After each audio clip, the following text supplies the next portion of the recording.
తాకట్లో ఉన్న మీ బంగారాన్ని విడిపించి ఆ రోజు ఆన్లైన్ రేటుకి కొంటాం. Sharma gold company.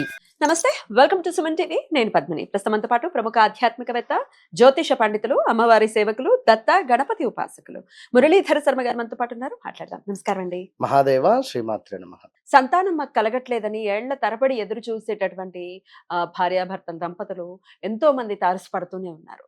వారి వారి కష్టం ఖచ్చితంగా ఈ సంవత్సరమైనా బాగుండు, ఈ సంవత్సరమైనా మాకు పిల్లల్ని కనుక దేవుడు ప్రసాదిస్తే బాగుండు అనుకునే వాళ్ళు లేకపోలేదు. మరి 2026వ సంవత్సరం కూడా వచ్చేస్తుంది. ఎంత ఫాస్ట్గా వెళ్ళిపోతుందో అసలు టైము పట్టుకోలేము. అయినప్పటికీ అంత ఫాస్ట్గా వెళ్ళిపోతుంది. మరి 2026వ సంవత్సరంలో ఏ రాశుల వాళ్ళకి ఖచ్చితంగా సంతాన యోగం ఉంది అని అంటే ఏం చెప్తారు మురళి గారు? కాలము చాలా విలువైనది. ఖచ్చితంగా మనం ఎక్కడ పట్టుకునే పరిస్థితి ఉన్నది, కానీ అవును. దాన్ని మనం సద్వినియోగం చేసుకోవాలి అంతే. సో సమయం అనేటువంటిది వాస్తవానికి ఎంతో అది వెలకట్టలేనిది కనుక ఈ 2026లో అంటే నేను ఒకటే విషయం చెప్తానమ్మా ఇక్కడ. అంటే అర్థం చేసుకోండి, అంటే సంతానము కావాలి అని కలలు కనడం వేరు, ఇద్దరు అన్యోన్యంగా ఉండడం వేరు. ఇది ఇది ఎందుకంటే జస్ట్ కలలు అనేటువంటిది కంటూ ఏదో ఈగో ఫీలింగ్స్తో ఉంటే మాత్రం ఎవరేం లేదు చేసేది. ఓకే, మీ జాతకరీత్యా లేదా మీ యొక్క జీన్స్ రిలేటెడ్ ఏమో ఇబ్బందులు ఉన్నాయి అనుకున్నట్టయితే అది హాస్పిటల్కి వెళ్ళండి, చక్కగా కన్సల్ట్ రూపకంగా ఉండండి. ఇక్కడ లండన్లో ఉంటారు వారు అంటే వారి వారి పరిస్థితుల దృష్ట్యా హాస్పిటల్ రిలేటెడ్ సంతానం కంటే 3 సంతానం వచ్చారు. ట్రిప్లెట్సా కడుపులో? Triple X. బాబా చాలా కష్టం. మనం ఏదో అద్భుతం అని అనుకుంటాం కానీ ట్రిప్లెట్స్ తనకు జశ్వంత్, జీవాన్షట, పుట్టేశారా? లోహితాక్ష్, కార్తిక్, కౌశల్ 3 పేర్లు. 6 పేర్లు చెప్పారు సార్. 3 అంటే వారి పేరు అంత పెద్ద పెట్టుకున్నారు. Okay okay. 3 ముగ్గురు మెంబర్స్. మగ పిల్లలు పుట్టారు. సో ఆరోగ్యంగా అంటే ఉన్నారా? ఆరోగ్యంగానే ఉన్నారు. అదే దానికి సంబంధించే వారు కన్సల్ట్ అయ్యారు. పూర్తిగా ఎట్లా అంటే ఒక బాబట మామూలు టార్చర్ కాదట. ఏ? అంటే చాలా స్పీడ్, ఫుల్ యాక్టివ్ లో ఉన్నాడు, హైపర్ యాక్టివ్. సో దాని గురించి అంటే యోగము అనేటువంటిది ఉంటుంది. ఇది నేను ఎందుకు చెప్తున్నాను అంటే 2024లో చేసేటువంటి రాశి ఫలాలలో వృషభానికి లగ్నాతు గురువు వచ్చే క్రమంలో లగ్నంలో ఉన్నటువంటి గురువు పంచమ భావాన్ని, నవమ స్థానాన్ని చూసే సందర్భాలలో 2024లో వృషభ రాశి వారికి సంతాన యోగము అని అనుకున్నట్టుగా 2025లో కూడా మిథునం రాశి వారికి సంతాన యోగము కలిగింది. ఇది సత్యము. కా, కి, కో అక్షరాలతో పేర్లు మొదలయ్యేటువంటి వారు ఎవరైతే ఉన్నారో 2025లో సంతాన యోగం అనేటువంటిది వారికి ఏర్పడింది. కాదు అని కింద కామెంట్ పెట్టండి ఎవరైనా. మాది మిథునము, సంతానం కాలేదని కానీ నేను చెప్పిన పేర్లతో ఉండేటువంటి వారు కానీ. ఇదొకటి. సో రేపు రాబోయే రోజులలో సంతాన యోగానికి సంబంధించి లైక్ IVF వెళ్ళాలి అని అనుకున్నా కూడా ఫస్ట్ ప్రిఫరెన్స్ మీనరాశి. ఖచ్చితంగా మీరు వెళ్ళండి.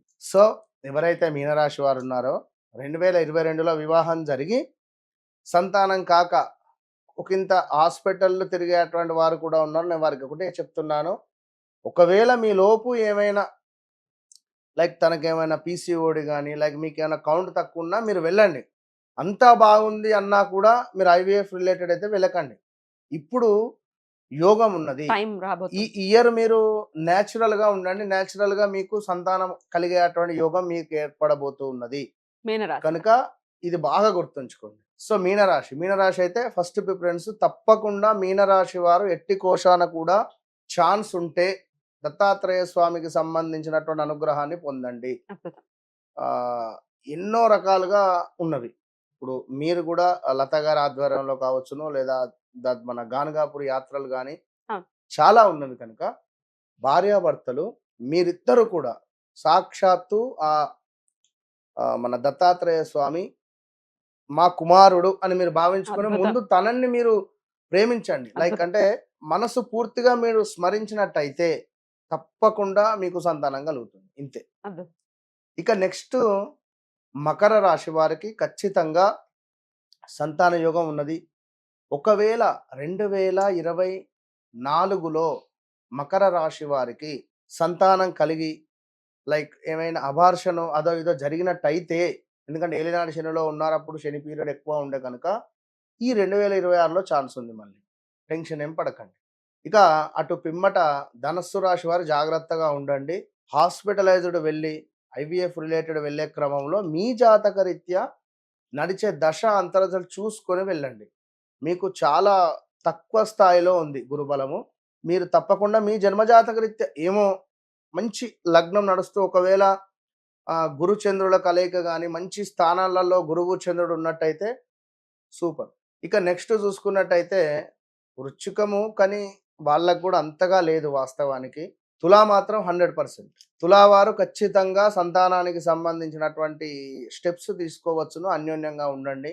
ఏది చెప్పినా నేను ఇక్కడ కూర్చొని 100 చెప్తా కానీ మీరిద్దరు ప్రేమగా ఉండండి. ఏదో ఒక మాట అన్నారు అని చెప్పి ఈగో ఫీలింగ్‌తో ఉండి ఆ తర్వాత మీరు తయారై ఆఫీస్‌కి వెళ్ళిపోయి ఇట్లా 2, 3 రోజులుంటే ఇబ్బంది. ఏం లేదు. ఎందుకంటే అన్ని రకాలుగా కలిసి రావాలి. చూసుకోండి. నెక్స్ట్ కర్కాటకం అని చెప్పుకున్నాము. అటు పిమ్మట మాత్రము ఈ యొక్క కన్యా రాశి వారికి కూడా తక్కువ స్థాయిలోనే ఉన్నది. తక్కువ స్థాయే.